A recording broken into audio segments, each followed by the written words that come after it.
Hello friends, welcome back to our channel. നമ്മൾ ഇന്ന് കാണാൻ പോകുന്നത് ഇഡലിക്കട എന്ന മൂവിയാണ്. കഥയിലേക്ക് കിടക്കുന്നതിന് മുമ്പ് എല്ലാവരും നമ്മുടെ വീഡിയോ ഒന്ന് ലൈക്ക് ചെയ്ത് സപ്പോർട്ട് ചെയ്യുക. മൂവിയുടെ തുടക്കത്തിൽ തന്നെ കാണിക്കുന്നത് മുരുകൻ എന്ന നമ്മുടെ നായകന്റെ കുട്ടിക്കാലമാണ്. അവന്റെ അച്ഛൻ ശിവനേശൻ ഒരു ഇഡലിക്കട നടത്തുന്നുണ്ടായിരുന്നു. നാട്ടിലെങ്ങും തന്നെ ഫേമസ് ആയിട്ടുള്ള ഒരു കട. അത് രാവിലെ 3 മണിക്ക് തന്നെ ശിവനേശൻ കടയിലേക്ക് പോകും. അവധി ദിവസങ്ങളിൽ മുരുകനും തന്റെ അച്ഛന്റെ കൂടെ കടയിലേക്ക് പോകുന്നത് പതിവാണ്. കടയിൽ എത്തിയാലുടൻ തന്നെ അവിടെ എല്ലാം തന്നെ ക്ലീൻ ആക്കിയിട്ട് പൂജയൊക്കെ ചെയ്ത് അവിടെ നിന്നും എടുത്ത കർപ്പൂരം അടുപ്പിലേക്ക് ഇട്ടിട്ടാണ് ശിവനേശൻ അവിടെ തീ കത്തിച്ചു തുടങ്ങുന്നത്. രാവിലെ ഉണ്ടാക്കാനുള്ള ഇഡലിക്ക് വേണ്ടിയിട്ടുള്ള മാവ് അയാൾ വീട്ടിൽ നിന്ന് തന്നെ കൊണ്ടുവരും. അന്ന് വൈകുന്നേരത്തേക്കുള്ളത് അവിടെ വെച്ചാണ് അയാൾ അരയ്ക്കുന്നത്. കണ്ടിന്യൂസ് 2 മണിക്കൂർ കൈയെടുക്കാതെയാണ് ശിവനേശൻ ഇഡലിക്കുള്ള മാവ് അരയ്ക്കുന്നത്. ചെറിയൊരു കടയാണെങ്കിൽ പോലും അയാളുടെ ഇഡലി ആ നാട്ടിലെങ്ങും തന്നെ ഫേമസ് ആണ്. സ്ഥിരമായിട്ട് അവിടെ വന്ന് ഇഡലി കഴിക്കുന്ന ഒരു അപ്പൂപ്പൻ ഉണ്ടായിരുന്നു. അയാൾ ഉണ്ടാക്കുന്ന പോലെ ടേസ്റ്റുള്ള ഇഡലി അവിടെ ആർക്കും തന്നെ ഉണ്ടാക്കാൻ പറ്റില്ല എന്നാണ് എല്ലാവരും പറയുന്നത്. ശിവനേശൻ ഇപ്പോഴും തന്റെ മകന് പറഞ്ഞു കൊടുക്കുന്ന ഒരു കാര്യമുണ്ട്. നമ്മൾ ആഗ്രഹിക്കുന്ന കാര്യങ്ങൾ നേടിയെടുക്കാൻ ഒരിക്കലും തല്ലുണ്ടാക്കാനോ വഴക്കുണ്ടാക്കാനോ പാടില്ല. ശാന്തമായ മനസ്സോടുകൂടി വേണം അതെല്ലാം നേടിയെടുക്കാൻ. ശിവനേശന് പ്രായം കൂടിക്കൂടി വരികയാണ്. അതുപോലെ മുരുകനും വളർന്നു വരാൻ തുടങ്ങി. ആട്ടുകളിൽ മാവരച്ച് അയാൾ ക്ഷീണിതനാകുന്നത് മനസ്സിലാക്കിയ വീട്ടുകാരാകട്ടെ ഒരു ഗ്രൈൻഡർ വാങ്ങാൻ അയാളോട് പറയുന്നു. എന്നാൽ ശിവനേശൻ അതിൽ മാവരച്ച് നോക്കിയിട്ട് പറയുന്നുണ്ട്, ആട്ടുകളിൽ അരയ്ക്കുന്ന പോലെ ഇതിൽ വരുന്നില്ല എന്ന്. താൻ കല്ലിൽ തന്നെ അരച്ച് കടയിൽ ഇഡലി വിറ്റുകൊള്ളാമെന്നാണ് അയാൾ പറയുന്നത്. മുരുകൻ ഇതൊക്കെ കേൾക്കുമ്പോൾ ദേഷ്യം വരുമായിരുന്നു. അച്ഛനിങ്ങനെ എപ്പോഴും പിടിവാശി കാണിക്കുന്നത് അവൻ ഇഷ്ടപ്പെടുന്നില്ല. ആ ചെറിയ ഗ്രാമവും കടയും തന്റെ വൈഫും മുരുകനുമായിരുന്നു ശിവനേശന്റെ ലോകം. എന്നാൽ മുരുകനെ സംബന്ധിച്ച് അവിടെ നിന്നും പുറത്തു കടക്കണമെന്നും വലിയ ജോലി നേടിയെടുക്കണമെന്നും ആഗ്രഹം ഉണ്ടായിരുന്നു. അവൻ പല ബിസിനസ്സുകളും ചെയ്യാൻ ഉദ്ദേശിച്ചിട്ടുണ്ടായിരുന്നു. തന്റെ അച്ഛന്റെ കട പലയിടങ്ങളിലേക്കും വ്യാപിപ്പിച്ച് വലിയൊരു ബിസിനസ് സാമ്രാജ്യമാക്കാൻ അവൻ ആഗ്രഹിച്ചിരുന്നു. എന്നാൽ ശിവനേശൻ പറയുന്നുണ്ട്, പലയിടങ്ങളിലും തന്റെ പേരിൽ കട തുടങ്ങുകയാണെങ്കിൽ ആ കടകളിലെല്ലാം ഒരേ സമയം തനിക്ക് എത്തിച്ചേരാനോ തന്റെ കൈകൊണ്ട് മാവാട്ടി അവിടെയുള്ളവർക്ക് ഇഡലി ഉണ്ടാക്കി കൊടുക്കാനോ കഴിയില്ല എന്ന്. എന്നാൽ അച്ഛൻ വന്നിരുന്ന് അതൊന്നും ചെയ്യേണ്ട കാര്യമില്ല, അതൊക്കെ വേറെ ആൾക്കാരെ വെച്ച് ചെയ്യിക്കാമെന്നാണ് മുരുകൻ പറയുന്നത്. പക്ഷെ തന്റെ പേരിൽ കട തുടങ്ങിയിട്ട് അവിടെ മറ്റാൾക്കാർ ഇഡലി ഉണ്ടാക്കി വിൽക്കുകയാണെങ്കിൽ തന്റെ ഇഡലിയുടെ ടേസ്റ്റ് വരില്ല. അതുകൊണ്ട് അങ്ങനെ ഒരു കട തുടങ്ങുന്നതിലും ഭേദം അത് തുടങ്ങാതിരിക്കുന്നത് തന്നെയാണ്. ഇതൊക്കെ കേൾക്കുമ്പോൾ മുരുകന് ദേഷ്യം വരുന്നുണ്ടായിരുന്നു. അവൻ എന്തൊക്കെ പറഞ്ഞിട്ടും അയാൾ സമ്മതിച്ചില്ല. മുരുകന്റെ പ്രായത്തിലുള്ള ആ നാട്ടിലെ പല യുവാക്കളും ആ നാട്ടിൽ നിന്നും മറ്റു നാടുകളിലേക്ക് പോയി ജോലി ചെയ്ത് കാശുണ്ടാക്കാൻ ആരംഭിച്ചു. മുരുകന് നാട് വിട്ട് പുറത്തു പോകാനായിരുന്നു ആഗ്രഹം. ശിവനേശന് സമ്മതമില്ലെങ്കിൽ പോലും മുരുകന്റെ നിർബന്ധപ്രകാരം അവസാനം അയാൾക്ക് സമ്മതിക്കേണ്ടതായി വരുന്നു. നീ എവിടേക്ക് പോയാലും ഇവിടേക്ക് തിരിച്ചു വരണമെന്ന് അയാൾ പറയുന്നുണ്ടായിരുന്നു. താൻ ഈ കടയും നാടും വിട്ട് എങ്ങോട്ടും പോകില്ല എന്നും ശിവനേശൻ പറയുന്നു. അങ്ങനെ പിന്നീട് കാണിക്കുന്നത് വർഷങ്ങൾക്ക് ശേഷം ബാങ്കോക്കിൽ ജോലി ചെയ്യുന്ന മുരുകനെയാണ്. വലിയൊരു ബിസിനസ്മാനായ വിഷ്ണുവർദ്ധന്റെ വിശ്വസ്തനായി മാറിയിട്ടുണ്ടായിരുന്നു മുരുകൻ. വിഷ്ണുവർദ്ധന് 2 മക്കളുണ്ട്, മീരയും അശ്വനും. മീര മുരുകനുമായിട്ട് പ്രണയത്തിലായിരുന്നു. ഇവർ രണ്ടുപേരുടെയും വിവാഹം ഉടനെ തന്നെ നടത്താനാണ് വിഷ്ണുവർദ്ധൻ തീരുമാനിച്ചിരിക്കുന്നത്. മുരുകനും അതിൽ എതിർപ്പൊന്നും തന്നെ ഉണ്ടായിരുന്നില്ല. വിഷ്ണുവർദ്ധന്റെ ബിസിനസ് ഇത്രയധികം ഉയർച്ചയിലേക്ക് കൊണ്ടുപോയത് തന്നെ മുരുകനായിരുന്നു. അതുകൊണ്ട് തന്നെ വിഷ്ണുവർദ്ധന് മുരുകനെ എങ്ങനെയെങ്കിലും കൂടെ നിർത്തണമെന്ന് തന്നെയാണ് ആഗ്രഹം. മുരുകനെ സംബന്ധിച്ച് മീരയോട് അത്രയധികം ഇമോഷണലി കണക്റ്റഡ് ആയിട്ടുള്ള പ്രണയമൊന്നും തന്നെ ഉണ്ടായിരുന്നില്ല. തന്റെ ബോസിന്റെ മകൾ ആഗ്രഹിക്കുന്നതിന് അവൻ എതിരൊന്നും പറയുന്നില്ല, അത്രമാത്രം. മീര അച്ഛന്റെ ബിസിനസ്സിലെല്ലാം നന്നായി ശ്രദ്ധിക്കുമ്പോൾ അശ്വനാകട്ടെ പല പ്രശ്നങ്ങളും ഉണ്ടാക്കി ബിസിനസ് ഒന്നും നോക്കാതെ കറങ്ങി അടിച്ച് നടക്കുന്ന ഒരു മകനായിരുന്നു.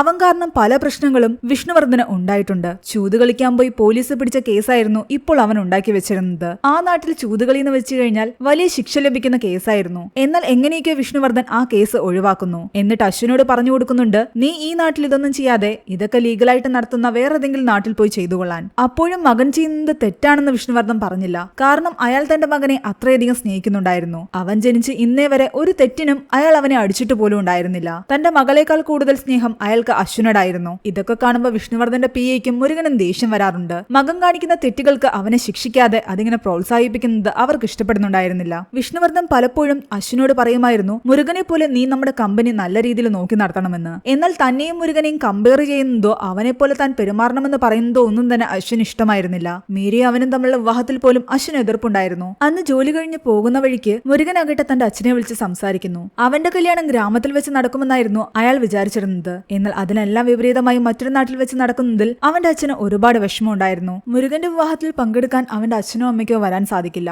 അവരുടെ ഇപ്പോഴത്തെ ഹെൽത്ത് ഇഷ്യൂസ് വെച്ചിട്ട് പ്ലെയിൻ കയറി വരിക എന്നത് ബുദ്ധിമുട്ടാണെന്നും അയാൾ പറയുന്നു. അതിലെല്ലാം തന്നെ മുരുകന് വിഷമമുണ്ടായിരുന്നു. ഇവിടെ അശ്വിൻ പല പ്രശ്നങ്ങളും പോയി പെടുമ്പോൾ മുരുകൻ അതിൽ നിന്നെല്ലാം അവനെ എങ്ങനെയൊക്കെയോ രക്ഷിച്ചുകൊണ്ടിരുന്നു. അങ്ങനെ അവസാനം അവന്റെ വിവാഹത്തിനോട് അടുത്തുള്ള ദിനങ്ങളെത്തി. തലേന്ന് വലിയൊരു റിസപ്ഷൻ നടക്കുന്നുണ്ടായിരുന്നു. വിഷ്ണുവർദ്ധൻ വലിയൊരു ബിസിനസ്മാൻ ആയതുകൊണ്ട് തന്നെ ലോകത്തിന്റെ പലയിടങ്ങളിൽ നിന്നുള്ള VIPs ഇവരുടെ കല്യാണത്തിൽ പങ്കെടുക്കാൻ എത്തിച്ചേർന്നിട്ടുണ്ടായിരുന്നു. അങ്ങനെ തലേന്നത്തെ റിസപ്ഷൻ പാർട്ടി നടക്കുന്ന സമയത്ത് മുരുകന് ഒരു കോള് വരുന്നു. അവന്റെ അമ്മ വിളിച്ചിട്ട് അവനോട് പറയുന്നുണ്ട് അവന്റെ അച്ഛൻ മരിച്ചുപോയി എന്ന്. അത് കേട്ട് ശരിക്കും മുരുകൻ ആകെ തകർന്നുപോയി. വിഷ്ണുവർദ്ധനും മീരയ്ക്ക് എന്ത് ചെയ്യണമെന്നറിയാത്ത അവസ്ഥ. അവനെ നാട്ടിലേക്ക് പറഞ്ഞുവിടാതിരിക്കാനും വയ്യ. എന്നാൽ അവർ പറയുന്നുണ്ട്, നീ പോയിട്ട് എത്രയും പെട്ടെന്ന് തിരിച്ചു വരണമെന്ന്. കാരണം കുറച്ചു ദിവസങ്ങൾക്കകം വെച്ചിട്ട് ഇവരുടെ വിവാഹം നടക്കാനിരിക്കുകയാണ്. അതിനൊന്നും തന്നെ മറുപടി പറയാതെ മുരുകൻ നാട്ടിലേക്ക് തിരിച്ചു. ചടങ്ങുകളൊക്കെ കഴിഞ്ഞിട്ട് മുരുകനെ കൈയോടെ കൂട്ടിക്കൊണ്ടുവരാൻ വേണ്ടിയിട്ട് മുരുകന്റെയും മീരയുടെയും കൂടെ ജോലി ചെയ്യുന്ന രാമരാജൻ എന്ന് പറയുന്ന ഒരാളെയും മുരുകന്റെ കൂടെ പറഞ്ഞു വെച്ചിട്ടുണ്ടായിരുന്നു. അയാളുടെ നാട് മുരുകന്റെ നാടിനടുത്താണ്. കാലങ്ങളായിട്ട് മുരുകൻ നാട്ടിൽ നിന്നും വിട്ടുനിന്നതാണ്. അച്ഛന്റെ അവസാന നിമിഷത്തിൽ പോലും താൻ കൂടെ ഇല്ലാത്തതിൽ മുരുകന് ഒരുപാട് വിഷമമുണ്ടായിരുന്നു.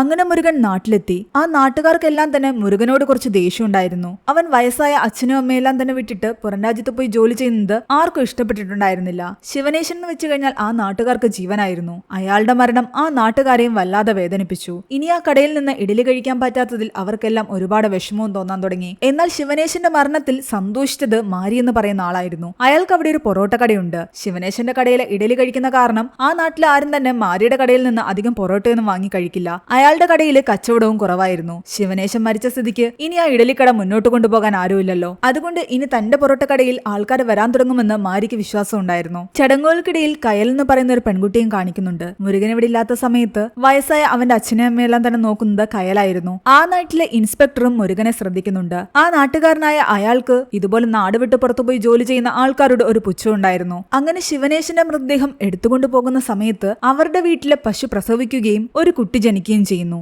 ശിവനേശൻ പോയ സമയത്ത് തന്നെ ജന്മം എടുത്ത ആ പശുക്കിടാവിന് അവർ ശിവ എന്നാണ് പേരിടുന്നത്. ശിവനേശൻ വീണ്ടും പുനർജനിച്ചതാണെന്ന് അവിടെ പലരും പറയാൻ തുടങ്ങി. എല്ലാവരും പോയി കഴിയുമ്പോൾ കയലാകട്ടെ മുരുകനോട് വന്ന് പറയുന്നുണ്ട് അമ്മയുടെ ആഹാരവും ടാബ്ലറ്റും എല്ലാം തന്നെ എടുത്തു കൊടുക്കണമെന്നും ഒറ്റയ്ക്ക് വിട്ടിട്ട് എങ്ങോട്ടും പോകരുതെന്നും. വയസ്സുകാലത്ത് ഇവരുടെ കൂടെ മുരുകൻ നിൽക്കാത്ത കാരണം കയലിനും ദേഷ്യമുണ്ടായിരുന്നു. ഇവിടെ രാമരാജൻ കാലങ്ങൾക്ക് ശേഷമാണ് തന്റെ വീട്ടിലേക്ക് എത്തുന്നത്. തന്റെ മക്കൾ തന്നെ ഒരുപാട് മിസ് ചെയ്യുന്നത് അവരുടെ സംസാരത്തിൽ നിന്നും അയാൾ കേൾക്കുന്നു. അയാളെ കണ്ടതും അവർ ഓടി വന്ന് കെട്ടിപ്പിടിക്കുന്നുണ്ട്. എന്നാൽ രാമരാജന്റെ അമ്മയ്ക്ക് മറവി ബാധിച്ചു തുടങ്ങിയിരുന്നു. അവർ തന്റെ മകനെ തിരിച്ചറിയുന്നു പോലുമില്ല. തന്റെ അമ്മ പോലും തന്നെ മറന്നതാലോചിച്ച് അയാൾക്ക് ആകെ സങ്കടമായി. ഇവർക്ക് വേണ്ടിയിട്ട് മറ്റൊരു രാജ്യത്ത് പോയി അയാൾ കഷ്ടപ്പെടുമ്പോൾ പതിയെ പതിയെ ഇവരെല്ലാം തന്നെ മറന്നു തുടങ്ങിയാണെന്ന് അയാൾക്ക് തോന്നാൻ തുടങ്ങി. അതുകൊണ്ട് ഇനി തിരിച്ചു പോകണ്ട എന്നൊരു ചിന്തയായിരുന്നു അയാളുടെ മനസ്സിൽ. ഇവിടെ മീര ഇടയ്ക്കിടയ്ക്ക് ഫോൺ ചെയ്ത് മുരുകനോട് പറയുന്നുണ്ട് നീ എത്രയും പെട്ടെന്ന് തിരിച്ചു വരണമെന്നും ഇവിടെ കല്യാണ ഒരുക്കങ്ങൾ നടക്കുകയാണെന്നും. ശിവനേശന്റെ മരണം മുരുകന്റെ അമ്മയെ വല്ലാതെ തളർത്തിയിട്ടുണ്ടായിരുന്നു. രാത്രിയിൽ അവരാകട്ടെ അയാളുടെ കടയിലേക്ക് പോകുന്നു. ആ കടയുമായിട്ട് ബന്ധപ്പെട്ട് ഒരുപാട് ഓർമ്മകൾ അവർക്കുണ്ടായിരുന്നു. വിവാഹശേഷം ശിവനേശനും അവരും ഒരുമിച്ച് ചേർന്ന് മണ്ണൊക്കെ കുഴിച്ചാണ് ആ ഒരു കട നിർമ്മിച്ചത്. സ്വന്തം നാട്ടിൽ ചെറിയൊരു ബിസിനസ് തുടങ്ങുക എന്നത് ശിവനേശന്റെ ആഗ്രഹമായിരുന്നു. അങ്ങനെയാണ് അയാൾ ഇഡലിക്കടയിലേക്ക് എത്തിയത്. അയാളുടെ ഇഡലിക്കട പതിയെ പതിയെ ഫേമസ് ആയി വരികയും ചെയ്തു.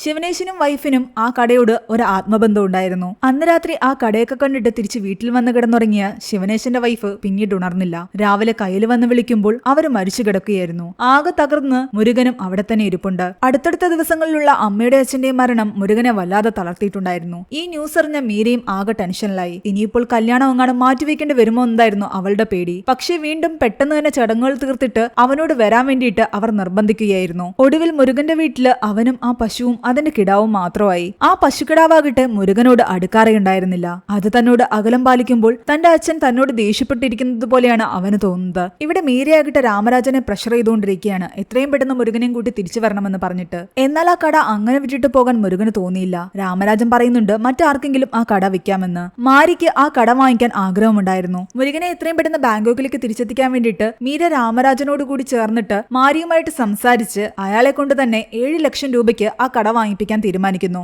ആദ്യം മുരുകൻ അതിന് സമ്മതിക്കുന്നുണ്ട്. അതെല്ലാം കഴിഞ്ഞ് അവൻ വീട്ടിലേക്ക് പോകുന്ന വഴിക്ക് തന്റെ അച്ഛന്റെ രൂപം അവൻ കാണുകയും അച്ഛന്റെ മനസ്സ് വേദനിക്കുന്നത് അവൻ മനസ്സിലാക്കുകയും ചെയ്യുന്നു. പിറ്റേന്ന് രാവിലെ കട എഴുതി കൊടുക്കാൻ വേണ്ടിയിട്ട് പോകുന്നതിന് മുമ്പ് അവൻ കുറെ നേരം ഇരുന്ന് ആലോചിക്കുന്നുണ്ട്. രണ്ടും കൽപ്പിച്ച് അവിടെ എത്തിയെങ്കിലും അവൻ ആ കട എഴുതി കൊടുക്കുന്നില്ല. താൻ ഇവിടെ നിന്നും പോകുന്നില്ലെന്നും ആ കട താൻ തന്നെ വെക്കുകയാണെന്നും അവൻ പറയുന്നുണ്ട്. ഇത് കേട്ടതും മാരിക്കും കൂട്ടർക്കും ദേഷ്യം വരുന്നു. എന്നാൽ രാമരാജന് സന്തോഷമേ തോന്നുന്നുള്ളൂ. അവൻ കട എഴുതി കൊടുത്തിട്ടാണ് വന്നിരിക്കുന്നതെന്ന് വിചാരിച്ചിട്ട് കയലാകട്ടെ അവനോട് ആകെ ദേഷ്യത്തിലായിരുന്നു. എന്നാൽ അവൻ പറയുന്നുണ്ട് താൻ കടയൊന്നും എഴുതി കൊടുത്തില്ല എന്ന്. അത് കേട്ടതും അവൾ ആകെ സന്തോഷിക്കാൻ തുടങ്ങി. ഇതെല്ലാം അറിഞ്ഞ മീരയാകട്ടെ അവനെ കോള് ചെയ്യുന്നുണ്ട്. എത്രയും പെട്ടെന്ന് നീ ഇവിടെ വന്നേ പറ്റൂ എന്ന് പറഞ്ഞിട്ട്. എന്നാൽ അവൻ പറയുന്നുണ്ട് താൻ ഇനി ആ വിവാഹത്തിന് വേണ്ടി അങ്ങോട്ടേക്ക് വരില്ല എന്നും തനിക്ക് ഈ കട വിട്ടിട്ട് എങ്ങോട്ടും വരാൻ പറ്റില്ല എന്നും. VIP-കൾ വരുന്ന ഈ വിവാഹം ക്യാൻസൽ ചെയ്യുകയാണെങ്കിൽ എല്ലാവരോടും അവൾ മറുപടി പറയേണ്ടി വരും. പല ആൾക്കാരും പല ന്യൂസുകളും അടിച്ചിറക്കും. വലിയ ബിസിനസ് കുടുംബമായ അവർക്ക് വലിയ നാണക്കേടുണ്ടാക്കും ഈ കാര്യങ്ങളെല്ലാം തന്നെ. അവൾ എത്ര കൺവിൻസ് ചെയ്യാൻ ശ്രമിച്ചിട്ടും മുരുകൻ കേൾക്കുന്നുണ്ടായിരുന്നില്ല. അവൻ പെട്ടെന്ന് ഫോൺ കട്ട് ചെയ്യുകയും ചെയ്യുന്നു. മീര ആകെ തകർന്നിരിക്കുകയാണ്. ഇനിയിപ്പം ആ VIP-കളോടെല്ലാം തന്നെ അവൾക്ക് മറുപടി പറയേണ്ടി വരും. ന്യൂസിലെല്ലാം തന്നെ പല വാർത്തകളുമായിരിക്കും പല രീതിയിലും അടിച്ചിറക്കാൻ പോകുന്നത്. ഇനി നാട് വിട്ടു പോകാതെ ഈ നാട്ടിൽ തന്നെ നിൽക്കാൻ തീരുമാനിച്ച മുരുകനോട് കയലിന് ഇഷ്ടം തോന്നാൻ തുടങ്ങി.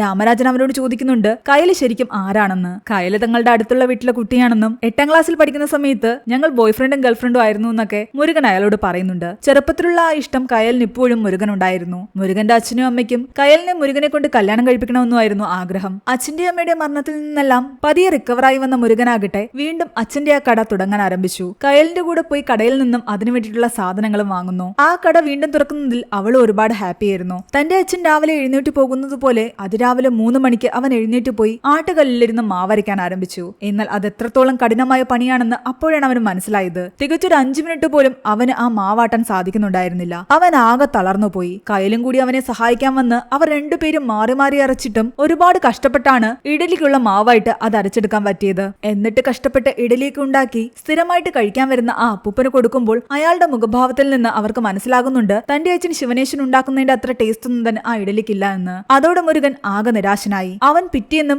നല്ലപോലെ ഇഡലി ഉണ്ടാക്കാൻ ശ്രമിച്ചു. മാവരയ്ക്കാൻ വേണ്ടിയിട്ട് ഇത്തവണ രാമരാജനും അവരുടെ കൂടെ കൂടി. അങ്ങനെ ഓരോ ദിവസവും അവർ ഇഡലി ഉണ്ടാക്കി ആ അപ്പൂപ്പന് കൊടുക്കുമ്പോൾ അയാളുടെ മുഖഭാവത്തിൽ നിന്ന് അവർക്ക് വീണ്ടും വീണ്ടും മനസ്സിലാകാൻ തുടങ്ങി ഇഡലി മോശമായിക്കൊണ്ടേയിരിക്കുകയാണെന്ന്. പതിയെ ആ കടയിൽ വന്നിരുന്ന ആൾക്കാരെല്ലാം തന്നെ മാരിയുടെ പൊറോട്ട കടയിലേക്ക് പോകാൻ തുടങ്ങി. മാരിക്ക് അത് വലിയൊരു കോള് തന്നെയായിരുന്നു. കയലിന്റെ പേരിൽ മാരിക്കൊരു കണ്ണുണ്ടായിരുന്നു. എന്നാൽ കയലാകട്ടെ മുരുകന്റെ കൂടെ എപ്പോഴും കറങ്ങി നടക്കുന്നത് മാരിക്ക് ഇഷ്ടപ്പെട്ടതുമില്ല. വിവാഹപ്രായത്തെ കയലാകട്ടെ പലപ്പോഴും മുരുകന്റെ വീട്ടിലേക്ക് ഒറ്റയ്ക്ക് പോകുന്നതിനെ പറ്റി മാരി പലരോടും സംസാരിക്കുന്നു. അത് കാരണം പല ആൾക്കാരും അവരെ തമ്മിൽ ചേർത്ത് പലതും പറഞ്ഞുണ്ടാക്കാൻ തുടങ്ങി. അത് കയലിന്റെ അമ്മയുടെ ചെവിയിലെത്തിയപ്പോൾ കയലിനെ അവർ ഒരുപാട് വഴക്ക് പറയുന്നുണ്ട്. എന്നാൽ അവൾ അതൊന്നും തന്നെ മൈൻഡ് ചെയ്തില്ല. പതിയെ പതിയെ കടയിൽ വരുന്ന ആൾക്കാരുടെ എണ്ണം കുറഞ്ഞുകൊണ്ടേയിരിക്കുന്നു. ഒരു ദിവസം മാരി വന്ന് അവരോട് പറയുന്നുണ്ട്, അന്നേ ഞാൻ പറഞ്ഞതല്ലേ ഈ കട എനിക്ക് എഴുതി തരാൻ. ശിവനേശനായിട്ട് ഉണ്ടാക്കി വെച്ചൊരു പേരുണ്ടായിരുന്നു. നീ ആ കട അതുപോലെ മുന്നോട്ട് കൊണ്ടുപോയില്ലെങ്കിലും വേണ്ടിയില്ല. പക്ഷെ അയാൾ ഉണ്ടാക്കി വെച്ച ആ പേര് തന്നെ നീ ഇപ്പോൾ ചീത്തയാക്കിക്കൊണ്ടിരിക്കുകയാണ്. മാരി പറഞ്ഞതിലും ചില കാര്യമുണ്ടെന്ന് മുരുകന് തോന്നാൻ തുടങ്ങി. സ്വന്തം അച്ഛന്റെ പേര് അവൻ കളങ്കപ്പെടുത്തിക്കൊണ്ടിരിക്കുകയാണ് ഇത്രയും മോശം ഇഡലി ഉണ്ടാക്കിക്കൊണ്ട്. അച്ഛൻ അവനെയും കൂട്ടി പോകുന്ന അമ്പലത്തില് അവൻ പോയിരുന്ന് വിഷമിച്ചുകൊണ്ട് പഴയ കാര്യങ്ങൾ ഓർക്കാൻ തുടങ്ങി. അന്ന് രാത്രി വന്നു കിടന്നുറങ്ങിയ അവന്റെ അടുത്തേക്ക് അവന്റെ അച്ഛൻ വരുന്ന പോലെ അവന് തോന്നി. 3 മണിയുടെ അലാറം അടിച്ചിട്ടും അവൻ എഴുന്നേറ്റില്ല. തന്റെ പ്രശ്നങ്ങൾ അച്ഛൻ ചോദിച്ചറിയുന്നതും താൻ മനസ്സ് തുറന്ന് അച്ഛനോട് മാപ്പ് പറയുന്നതും എല്ലാം തന്നെ അവൻ സ്വപ്നത്തിലൂടെ കാണുകയായിരുന്നു. പെട്ടെന്ന് അവൻ ഞെട്ടി എഴുന്നേൽക്കുന്നു. ആ സമയത്ത് ആ പശുക്കിടാവ് അവന്റെ അടുത്തേക്ക് വരുന്നുണ്ട്. ഇത്രയും ദിവസമായിട്ടും അത് അവന്റെ അടുത്ത് നിന്ന് എപ്പോഴും മാറി നടന്നതായിരുന്നു. ഇന്ന് തന്റെ അടുത്തേക്ക് അത് വന്നത് കണ്ടിട്ട് അവൻ ഒരുപാട് സന്തോഷിച്ചു. തന്റെ അച്ഛൻ തന്റെ കൂടെയുണ്ടെന്ന് അവന് തോന്നാൻ തുടങ്ങി. അന്ന് കുളിച്ച് റെഡിയായ മുരുകനാകട്ടെ തന്റെ അച്ഛൻ ധരിക്കുന്ന പോലുള്ള വേഷമൊക്കെ ധരിച്ചാണ് കടയിലേക്ക് എത്തുന്നത്. അത് കണ്ട് കയലും രാമരാജനും ശരിക്കും ഞെട്ടിപ്പോയി. അവന്റെ അച്ഛൻ എങ്ങനെയാണ് കട വൃത്തിയാക്കി രാവിലെ വിളക്കൊക്കെ കത്തിച്ച് അതിന്റെ തീ അടുപ്പിലേക്ക് ഇടുന്നത് അതുപോലെ തന്നെ അവനും ചെയ്തു. ഇന്നവൻ നല്ല രീതിയിൽ ആ മാവാട്ടിയെടുത്തു. അച്ഛനുണ്ടാക്കുന്ന പോലെ എല്ലാ കറികളും ടേസ്റ്റോടുകൂടി ഉണ്ടാക്കി. രാവിലെ തന്നെ സ്ഥിരമായി വരുന്ന ആ അപ്പൂപ്പനെ കാത്തിരുന്നു. അയാൾ ആ ഇഡലി കഴിച്ച ശേഷം കണ്ണു നിറച്ചുകൊണ്ട് അവനെ നോക്കി ശിവനേശ എന്ന് വിളിക്കുന്നു. ഇത്രയും ദിവസത്തെ ശ്രമത്തിനൊടുവിൽ അന്ന് ആദ്യമായി അവന്റെ അച്ഛനുണ്ടാക്കുന്ന പോലത്തെ ആഹാരം അവനുണ്ടാക്കാൻ സാധിച്ചു. എല്ലാവരും ഒരുപാട് ഹാപ്പി ആയിരുന്നു. പക്ഷേ കറക്റ്റ് ആ സമയത്ത് അവിടേക്ക് അശ്വിന്റെ കാറ് വരുന്നു. തന്റെ സഹോദരിയുമായിട്ടുള്ള വിവാഹമൊക്കെ നിർത്തിവെച്ചിട്ട് ഈ കടയിൽ നോക്കി നിൽക്കുന്ന മുരുകനെ കണ്ടിട്ട് അവന് പുച്ഛമാണ് തോന്നിയത്. ഈ കടയ്ക്ക് വേണ്ടിയിട്ടാണോ അത്രയും വലിയ ബിസിനസ് ഉപേക്ഷിച്ചതെന്ന് അയാൾ ചോദിക്കുന്നു. ശരിക്കും മുരുകനെ തിരിച്ചു കൂട്ടിക്കൊണ്ടുവരാനായിരുന്നു വിഷ്ണുവർദ്ധൻ അശ്വിനെ ഇങ്ങോട്ടേക്ക് അയച്ചത്. എന്നാൽ അശ്വിൻ അതിലൊന്നും തന്നെ താല്പര്യം ഉണ്ടായിരുന്നില്ല. ഇവിടെ വന്ന് മുരുകനെ തല്ലുകയാണ് അശ്വിൻ ചെയ്യുന്നത്. അശ്വിൻ മുരുകനെ കുറെ തല്ലി. ആ നാട്ടിലെ ആരും തന്നെ അത് ചോദ്യം ചെയ്യാൻ വന്നില്ല. എല്ലാവരും കണ്ടുകൊണ്ട് നിൽക്കുകയായിരുന്നു. ഒടുവിൽ തന്റെ അച്ഛന്റെ കടയുടെ ബോർഡ് താഴേക്ക് വലിച്ചിട്ട് അതിൽ ചവിട്ടാൻ തുടങ്ങിയ അശ്വിനോട് കടുത്ത ദേഷ്യം തോന്നിയ മുരുകനാകട്ടെ തിരിച്ച് അശ്വിനെ തല്ലി. അവന്റെ 2-3 തല്ല് കൊണ്ടപ്പോഴേ അശ്വിൻ വീണിട്ടുണ്ടായിരുന്നു. അശ്വിന്റെ ആൾക്കാര് അവനെ പെട്ടെന്ന് തന്നെ ഹോസ്പിറ്റലിലേക്ക് കൊണ്ടുപോയി. പക്ഷെ അതിനുശേഷം മുരുകൻ വല്ലാത്ത വിഷമത്തിലായിരുന്നു. ഒരു കാരണവശാലും ആരുമായിട്ടും തലനൊന്നും പോകരുതെന്ന് തന്റെ അച്ഛൻ തന്നെ പറഞ്ഞു പഠിപ്പിച്ചതാണ്. എന്നാൽ ആ അച്ഛന്റെ വാക്കെല്ലാം തന്നെ അവൻ തെറ്റിച്ചിരിക്കുന്നു. ഒരിക്കലും താൻ അശ്വിനെ തല്ലാൻ പാടില്ലായിരുന്നു എന്നാണ് മുരുകൻ രാമരാജനോട് പറയുന്നത്. അശ്വിൻ ഹോസ്പിറ്റലായതറിഞ്ഞിട്ട് വിഷ്ണുവർദ്ധനും മീരയും അവിടേക്ക് വരുന്നു. അവന്റെ അവസ്ഥ കണ്ട് അയാൾ നല്ല ദേഷ്യത്തിലായിരുന്നു. എന്നാൽ അയാളെ കാണാൻ വന്ന മുരുകനാകട്ടെ അയാളോട് എല്ലാത്തിനും മാപ്പ് പറയുന്നു. താൻ പോലും തന്റെ മകനെ ഇതുവരെ തല്ലിയിട്ടില്ല. മുരുകൻ അവനെ തല്ലി ഇത്രയും അവശ നിലയിലാക്കിയിരിക്കുന്നു. കുറെ മാസങ്ങളെടുത്തെങ്കിൽ മാത്രമേ അവൻ പൂർവ്വസ്ഥിതിയിലേക്ക് വരൂ. അയാൾക്ക് ശരിക്കും മുരുകനോട് നല്ല ദേഷ്യമുണ്ടായിരുന്നു. അവൻ പൂർവ്വസ്ഥിതിയിലായി കഴിഞ്ഞാൽ നിന്നെ വെറുതെ വിടില്ലാന്ന് എനിക്ക് ഉറപ്പാണ്. അതുകൊണ്ട് അവന്റെ കണ്ണിൽപ്പെടാതെ എവിടേക്കെങ്കിലും ഓടിപ്പോകാനാണ് വിഷ്ണുവർദ്ധൻ മുരുകനോട് പറയുന്നത്. ഇവിടെ കയലാകട്ടെ തന്റെ ഇഷ്ടം പലപ്പോഴായിട്ട് മുരുകനോട് പറയാൻ ശ്രമിക്കുകയാണ്. പണ്ട് നമ്മൾ ഗേൾഫ്രണ്ട് ബോയ്ഫ്രണ്ടും ആയതൊക്കെ നിനക്ക് ഓർമ്മയുണ്ടോ? അന്ന് നീ എനിക്ക് നൽകിയ മാല ഞാൻ ഇപ്പോഴും സൂക്ഷിച്ചു വെച്ചിട്ടുണ്ട് എന്നൊക്കെ അവള് പറയുന്നുണ്ട്. ഇവിടെ അശ്വിൻ മുരുകനോട് കടുത്ത ദേഷ്യത്തിലായിരുന്നു. മീരയും വിചാരിച്ചിരുന്നത് മുരുകനെ തിരിച്ചു കൂട്ടിക്കൊണ്ടുപോകാൻ ചെന്ന അശ്വിനെ മുരുകൻ വെറുതെ തല്ലുകയായിരുന്നു എന്നാണ്. ഇവിടെ മുരുകന്റെ കട നന്നായിട്ട് പോകാൻ തുടങ്ങിയതോടുകൂടി വീണ്ടും മാരിയുടെ കടയിൽ ആൾക്കാർ കുറഞ്ഞു തുടങ്ങി. അയാൾ ആൾക്കാരോടൊക്കെ മുരുകനെയും കയലിനെയും കുറിച്ച് മോശമായിട്ട് പലതും പറയാനും തുടങ്ങി. അശ്വിൻ അടിക്കാൻ വന്നപ്പോ ആ നാട്ടുകാരെല്ലാം തന്നെ വെറുതെ നോക്കി നിൽക്കുകയായിരുന്നു. എന്തുകൊണ്ട് അവരാരും തന്നെ സപ്പോർട്ട് ചെയ്യാതിരുന്നതെന്ന് പലപ്പോഴും മുരുകൻ ചിന്തിക്കുന്നുണ്ട്. ശിവനേശന് കൊടുത്തുകൊണ്ടിരുന്ന ആ സ്നേഹം നാട്ടുകാർക്ക് മുരുകനോട് വന്നു തുടങ്ങിയിട്ടുണ്ടായിരുന്നില്ല. എന്നാൽ പതിയെ പതിയെ അവൻ നാട്ടുകാരുമായിട്ട് അടുത്തു തുടങ്ങി. അവർ ശിവനേശനെ സ്നേഹിക്കുന്ന പോലെ തന്നെ പതിയെ പതിയെ മുരുകനെ സ്നേഹിക്കാനും തുടങ്ങി. തുടങ്ങി. അങ്ങനെ നാളുകൾ കടന്നുപോയി. അശ്വിൻ പൂർവ്വസ്ഥിതിയിലേക്ക് വന്നു തുടങ്ങി. ഒരു ദിവസം രാത്രി പശുക്കിടാവിന്റെ കൂടെ തന്റെ വീട്ടിലേക്ക് പോവുകയായിരുന്ന മുരുകന് ചുറ്റും അശ്വിന്റെ ആൾക്കാർ വരുന്നത് മുരുകൻ മനസ്സിലാക്കുന്നു. അവൻ പെട്ടെന്ന് തന്നെ രാമരാജനെ വിളിച്ചിട്ട് നാട്ടിലുള്ള കുറച്ച് ആൾക്കാരെയും കൂട്ടി ഈ ഏരിയയിലേക്ക് വരാൻ പറയുന്നുണ്ട്. പക്ഷെ അപ്പോഴേക്കും അശ്വിൻ വന്ന് മുരുകനെ അടിക്കുന്നുണ്ട്. ഇത്തവണ അശ്വിനെ തിരിച്ചു മുരുകൻ അടിക്കുന്നില്ല. അവന്റെ ദേഷ്യമെല്ലാം തന്നെ അടിച്ചു തീർക്കട്ടെ എന്നും അത് കഴിയുമ്പോൾ പ്രശ്നങ്ങൾക്ക് അവസാനിപ്പിച്ച് അവൻ പോകുമെന്നുമായിരുന്നു മുരുകന്റെ വിശ്വാസം. അങ്ങനെ കുറെ അടിച്ച ശേഷം അശ്വിൻ തിരിച്ചു പോകാൻ നേരത്ത് മുരുകൻ ചോദിക്കുന്നുണ്ട്, നീ ഇപ്പോ സന്തോഷവാനാണോ എന്ന്. അത് കേട്ട് അശ്വിന് ദേഷ്യം വരുന്നു. മനഃപൂർവ്വം അടിക്കാൻ വേണ്ടിയിട്ട് അവൻ നിന്നതെന്താണെന്ന് അശ്വിന് മനസ്സിലായി. അങ്ങനെ ഒരു ഔദാര്യം അവന് വേണ്ടായിരുന്നു. അതുകൊണ്ട് അശ്വിൻ വീണ്ടും മുരുകനെ എടുത്തുകൊണ്ട് അവിടെ നിന്നും പോകുന്നു. ആ സമയത്ത് അവിടേക്ക് വന്ന രാമരാജും ആൾക്കാരും കാണുന്നത് അവിടെയെല്ലാം രക്തം വീണ് കിടക്കുന്നതാണ്. അതോടെ അവർക്ക് മനസ്സിലായി മുരുകൻ എന്തോ ആപത്ത് പറ്റിയിട്ടുണ്ടെന്ന്. അശ്വിൻ കാട്ടിക്കൂട്ടി കാര്യങ്ങളെല്ലാം തന്നെ വിഷ്ണുവർദ്ധൻ മനസ്സിലാക്കി. എന്നാൽ മേരിയത് അറിഞ്ഞു കഴിഞ്ഞാൽ അവൾ വലിയ പ്രശ്നം ഉണ്ടാക്കുന്ന അയാൾക്കറിയാം. അതുകൊണ്ട് അയാൾ തൽക്കാലം മേരിയെ അടുത്തുള്ള അമ്പലത്തിലേക്ക് പ്രാർത്ഥിക്കാൻ വേണ്ടി പറഞ്ഞു വിട്ടു. ഇവിടെ അശ്വിനാകട്ടെ മുരുകനെ കൊല്ലാൻ വേണ്ടി ഒരിടത്തേക്ക് കൊണ്ടുവന്നിരിക്കുകയായിരുന്നു. വിഷ്ണുവർദ്ധൻ അവനെ പിന്തിരിപ്പിക്കാൻ ശ്രമിക്കുന്നുണ്ട്. ഇതിവിടെ വെച്ച് നിർത്താൻ ആവശ്യപ്പെടുന്നു. എന്നാൽ അവൻ കേൾക്കുന്നുണ്ടായിരുന്നില്ല. തോക്കെടുത്ത് അവനെ ഷൂട്ട് ചെയ്യാൻ ശ്രമിക്കുകയായിരുന്നു. അയാൾ പരമാവധി അവനെ പിടിച്ചു മാറ്റാൻ ശ്രമിച്ചിട്ടും അശ്വിൻ മുരുകനെ ഷൂട്ട് ചെയ്യുന്നു. മുരുകൻ മരിച്ചു എന്ന് വിശ്വസിച്ച വിഷ്ണുവർദ്ധനാകട്ടെ തന്റെ ആൾക്കാരോട്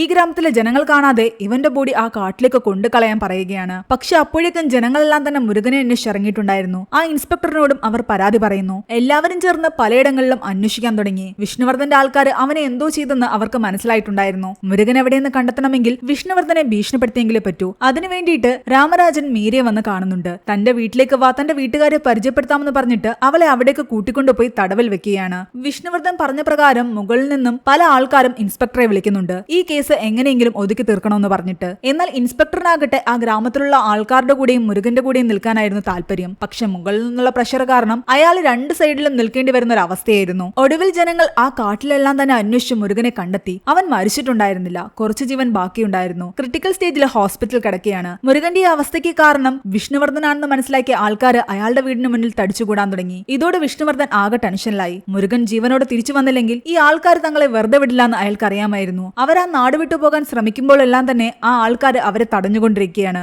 എയർപോർട്ടിലേക്ക് പോലും അവർക്ക് പോകാൻ സാധിക്കുന്നില്ല. ഒടുവിൽ വിഷ്ണുവർദ്ധൻ ആ ഇൻസ്പെക്ടറെ വിളിച്ചിട്ട് എങ്ങനെയെങ്കിലും തങ്ങളെ ഇവിടെ നിന്ന് പുറത്തു കടത്തണമെന്ന് പറയുന്നു. ഇൻസ്പെക്ടർ ആ ജനങ്ങളോട് പോയി പറയുന്നുണ്ട്, നിങ്ങൾ വിചാരിക്കുന്ന പോലെ വിഷ്ണുവർദ്ധന്റെ ആൾക്കാരല്ല മുരുകനെ ഷൂട്ട് ചെയ്തതെന്ന്. അത് അവൻ തന്നെ പറഞ്ഞു കഴിഞ്ഞാൽ നിങ്ങൾ വിശ്വസിക്കുമോ എന്നും ചോദിക്കുന്നു. മുരുകൻ തന്നെ അത് തുറന്നു പറയണമെന്നാണ് ആൾക്കാർ പറയുന്നത്. അങ്ങനെ തൽക്കാലം ആ ആൾക്കാരുടെ കൂട്ടത്തിൽ നിന്ന് ഒരു പ്രതിനിധിയും കൊണ്ട് ഇൻസ്പെക്ടർ ഹോസ്പിറ്റലിലേക്ക് പോവുകയാണ്. എന്നാൽ അങ്ങോട്ടേക്ക് പോകുന്ന വഴിക്ക് ഇൻസ്പെക്ടർ അയാളോട് പറയുന്നുണ്ട്, വിഷ്ണുവർദ്ധന്റെ ആൾക്കാർ തന്നെയാണ് മുരുകനെ ഷൂട്ട് ചെയ്തതെന്ന് മുരുകൻ പറയുകയാണെങ്കിൽ പോലും ഈ ജനങ്ങളോട് വന്നിട്ട് അത് തുറന്നു പറയാൻ പാടില്ല. അങ്ങനെ പറഞ്ഞു കഴിഞ്ഞാൽ ഈ ജനങ്ങള് ഈ വിഷ്ണുവർദ്ധനെയും കൂട്ടരെയും വെറുതെ വിടില്ല. അതുകൊണ്ട് എന്താണെങ്കിലും മുരുകനെ ഷൂട്ട് ചെയ്ത് ഇവരുടെ ആൾക്കാരല്ലാന്ന് മാത്രം ഈ ജനങ്ങളെ അറിയിച്ചാൽ മതി. അങ്ങനെ ഹോസ്പിറ്റലിലെത്തി മുരുകനോട് അവർ ചോദിക്കുന്നുണ്ട്, വിഷ്ണുവർദ്ധന്റെ ആൾക്കാരാണോ നിങ്ങളെ ഷൂട്ട് ചെയ്തതെന്ന്. എന്നാൽ മുരുകൻ അവരെ ഞെട്ടിച്ചുകൊണ്ട് പറയുന്നുണ്ട്, അവരുടെ ആൾക്കാരല്ല എന്നെ ഷൂട്ട് ചെയ്തത്. ആരാ ഷൂട്ട് ചെയ്തതെന്ന് താൻ കണ്ടില്ല, അവിടെയെല്ലാം ഇരുട്ടായിരുന്നു എന്ന്. ഇനിയൊരു പ്രശ്നം ഉണ്ടാകണ്ടെന്ന് കരുതിയിട്ടാണ് മുരുകൻ അത് പറഞ്ഞത്. അത് ഇൻസ്പെക്ടറിനും മനസ്സിലായി. ഈ കാര്യങ്ങൾ ആ പ്രതിനിധി വന്ന് ജനങ്ങളോട് പറഞ്ഞതോടുകൂടി ജനങ്ങളെല്ലാം അവിടെ നിന്നും പിരിഞ്ഞുപോയി. മുരുകൻ അപകടനില തരണം ചെയ്തതോടുകൂടി രാമരാജനാകട്ടെ മേരിയോട് നടന്ന കാര്യങ്ങൾ പറയുന്നു. തന്റെ അച്ഛനാണ് മുരുകനെ ഷൂട്ട് ചെയ്തതെന്ന് കരുതിയിട്ട് അവൾ വന്ന് അച്ഛനോട് സംസാരിക്കുന്നു. അച്ഛനാണോ ഷൂട്ട് ചെയ്തതെന്ന് ചോദിക്കുന്നു. എന്തിനാ അങ്ങനെ ചെയ്തതെന്നൊക്കെ ചോദിച്ചിട്ട് അവൾ ബഹളം ഉണ്ടാക്കുന്നുണ്ട്. എന്നാൽ അതിനിടയ്ക്ക് അശ്വിൻ കയറി പറയാൻ തുടങ്ങുന്നുണ്ട്, ഞാനാണ് ഷൂട്ട് ചെയ്തതെന്ന്. പക്ഷേ വിഷ്ണുവർദ്ധൻ അവനെ തടുക്കുന്നു.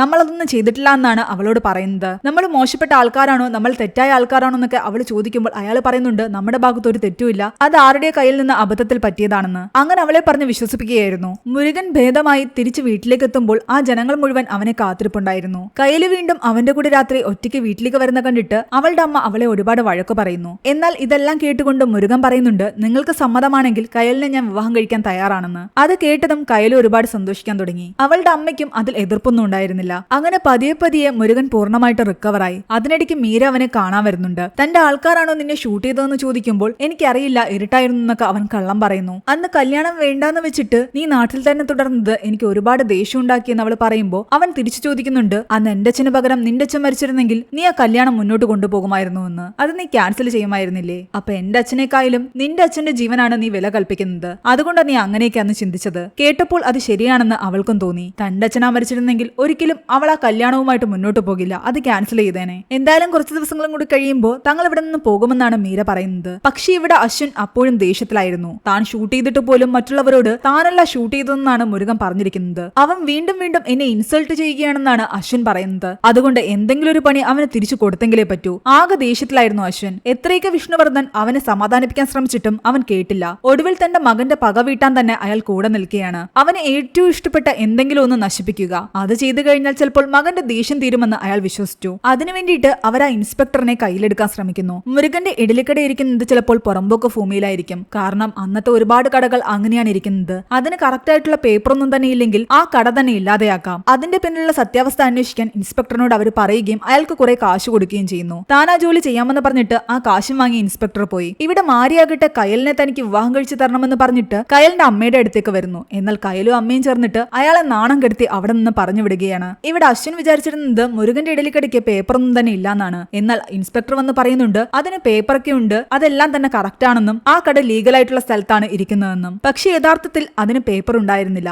ഇവര് കൊടുത്ത അതേ കൈക്കൂലി കാശുകൊണ്ട് തന്നെയാണ് ആ ഇൻസ്പെക്ടർ അതിനു വേണ്ടിയിട്ടുള്ള പുതിയ രേഖകൾ ഉണ്ടാക്കിയത് തന്നെ. കാരണം ആ ഇൻസ്പെക്ടറിനും ആ കടയോട് ഒരു ആത്മബന്ധം ഉണ്ടായിരുന്നു. കുട്ടിക്കാലത്ത് അയാൾ സ്കൂളിൽ പോകുന്ന സമയത്ത് അവിടെ നിന്നായിരുന്നു സ്ഥിരമായിട്ട് ആഹാരം കഴിച്ചിരുന്നത്. സ്കൂൾ കുട്ടികളുടെ കയ്യിൽ നിന്ന് ശിവനേശൻ കാശ് വാങ്ങിയിട്ടുണ്ടായിരുന്നില്ല. അയാളുടെ ഇഡലി കഴിച്ച് വളർന്ന ആ ഇൻസ്പെക്ടറിന് സ്വാഭാവികമായിട്ടും ആ കട അവിടെ നിന്ന് പോകുന്നതിൽ ഒരുപാട് വിഷമമുണ്ട്. അതുകൊണ്ടാണ് അയാളെ തന്നെ ആ പേപ്പറുകളെല്ലാം ശരിയാക്കിയത്. ഇവിടെ അശ്വിൻ അടുത്തതായിട്ട് മുരുകന് എന്ത് പണി കൊടുക്കും എന്നുള്ള ചിന്തയിലായിരുന്നു. അതേസമയം മാരിയാകട്ടെ ആകെ ദേഷ്യത്തിലുമാണ്. കയലിനെ നഷ്ടപ്പെട്ടു, തന്റെ കച്ചവടം ഏകദേശം ഇല്ലാതെയായി. അത് കാരണം എന്തെങ്കിലും മുരുകനോട് ചെയ്തെങ്കിലേ പറ്റൂന്ന് വിചാരിച്ചിട്ട് മുരുകന്റെ വീട്ടിലേക്ക് ചെല്ലുന്നു. ആ സമയത്ത് മുരുകൻ അവിടെ ഉണ്ടായിരുന്നില്ല. അവിടെ ഉണ്ടായിരുന്ന മുരുകന്റെ പശുക്കിടാവിനെ വെട്ടാൻ വേണ്ടിയിട്ട് അയാൾ തുടങ്ങുമ്പോഴാണ് മുരുകൻ അവിടേക്ക് വരുന്നതും അയാളെ തടയുകയും അടിക്കുകയും ചെയ്യുന്നത്. ജനങ്ങളെല്ലാം ഇത് കാണുകയും എന്താ സംഭവം എന്നറിയാൻ വേണ്ടിയിട്ട് അവിടെ തടിച്ചു കൂടുകയും ചെയ്യുന്നു. ഇവിടെ അശ്വിനാകട്ടെ മനസ്സിൽ എന്തൊക്കെയോ കരുതി കൂട്ടിക്കൊണ്ട് തന്റെ അച്ഛനോട് പറയുന്നുണ്ട്, ഞാൻ എന്റെ പകയൊക്കെ ഇവിടെ വിട്ടിട്ട് അച്ഛന്റെ കൂടെ തിരിച്ച് ബാങ്കോക്കിലേക്ക് വരാൻ തയ്യാറാണെന്ന്. തന്റെ മകൻ അങ്ങനെ പറയുന്ന കേട്ടിട്ട് അയാൾ ഒരുപാട് സന്തോഷിക്കാൻ തുടങ്ങി.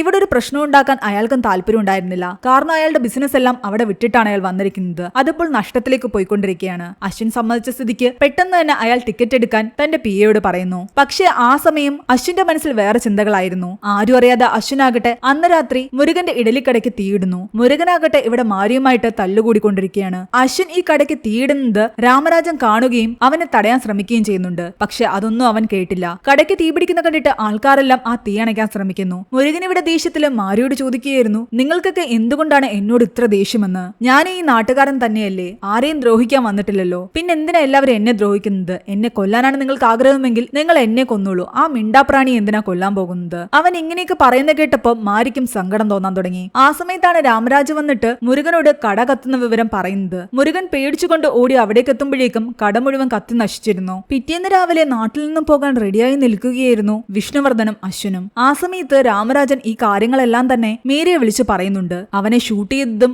അശ്വിൻ തന്നെയാണെന്ന് മീരയോട് തുറന്നു പറയുന്നു. അതോടെ ദേഷ്യം വന്ന മീര വന്ന് അശ്വിനെ അടിക്കാൻ തുടങ്ങി. അപ്പോഴാണ് വിഷ്ണുവർദ്ധനം മനസ്സിലാക്കുന്നത് അശ്വിൻ മുരുകന്റെ കടയ്ക്ക് തീയിട്ടു എന്ന്. നീ എത്ര വിചാരിച്ചാലും മുരുകനെ ജയിക്കാൻ നിനക്ക് സാധിക്കില്ല എന്നും അവൻ നല്ലൊരു മനുഷ്യനാണെന്നും അവള് പറയുന്നു. ദേഷ്യത്തിൽ അവിടെ ഇരുന്ന ഗണ്ണെടുത്ത് അവന്റെ നേരെ ചൂണ്ടുകയും ചെയ്യുന്നുണ്ട്. നിനക്ക് അത്രയ്ക്ക് ധൈര്യം ഉണ്ടെങ്കിൽ എന്നെ ഷൂട്ട് ചെയ്യാൻ പറഞ്ഞിട്ട് അശ്വിൻ വെല്ലുവിളിക്കുന്നു. ദേഷ്യം വന്ന അവള് ആ തോക്ക് തന്റെ തലയ്ക്ക് നേരെ പിടിച്ചിട്ട് പറയുന്നുണ്ട് താൻ സ്വയം ഷൂട്ട് ചെയ്യുമെന്ന്. വിഷ്ണുവർദ്ധൻ ഇവരെ രണ്ടുപേരെയും തടയാൻ ശ്രമിക്കുന്നുണ്ട്. പക്ഷെ അശ്വിനാകട്ടെ മീരയോട് പറയുകയാണ്, നീ ഒരു കാര്യം ചെയ്യ്, ഷൂട്ട് ചെയ്ത് മരിക്ക്, അതാ നല്ലതെന്ന്. അത് കേട്ടതോടെ വിഷ്ണുവർദ്ധന് ദേഷ്യം വരികയും അയാൾ തന്റെ മകനെ അടിക്കുകയും ചെയ്യുന്നു. ഇത്രയും കാലം അവന്റെ എല്ലാ തെറ്റായ പ്രവൃത്തികളും അയാൾ സഹിക്കുകയായിരുന്നു. ഇനിയും അവനെ ഇങ്ങനെ വിട്ടുകഴിഞ്ഞാൽ അവൻ കൂടുതൽ വയലന്റ് ആവുകയുള്ളൂ എന്ന് അയാൾ മനസ്സിലാക്കി. അതുകൊണ്ട് ഇത്തവണ അവന്റെ ഒരു വാശിക്കും അയാൾ കൂട്ടുനിന്നില്ല. ഇവിടെ കയലും മുരുകനും ചെന്ന് നോക്കുമ്പോൾ ആ കട പൂർണ്ണമായിട്ടും കത്തി നശിച്ചിട്ടുണ്ടായിരുന്നു. എന്നാൽ മുരുകൻ പറയുന്നുണ്ട് ഈ കട അങ്ങനെയൊന്നും ഇല്ലാതായി പോകില്ല എന്ന്. ഈ ചുവരുകളും ബെഞ്ചുകളും ഒക്കെ നമുക്ക് വീണ്ടും ഉണ്ടാക്കിയെടുക്കാം. ഈ കടയുടെ ആത്മാവിരിക്കുന്നത് ആ അരകല്ലിലും ആട്ടുകല്ലിലുമാണ്. അതൊന്നും ചെയ്യാൻ ആർക്കും സാധിക്കില്ല. അതുകൊണ്ട് തന്റെ അച്ഛനും അമ്മയും എങ്ങനെയാണോ ഈ കടയുണ്ടാക്കിയത് അതുപോലെ തന്നെ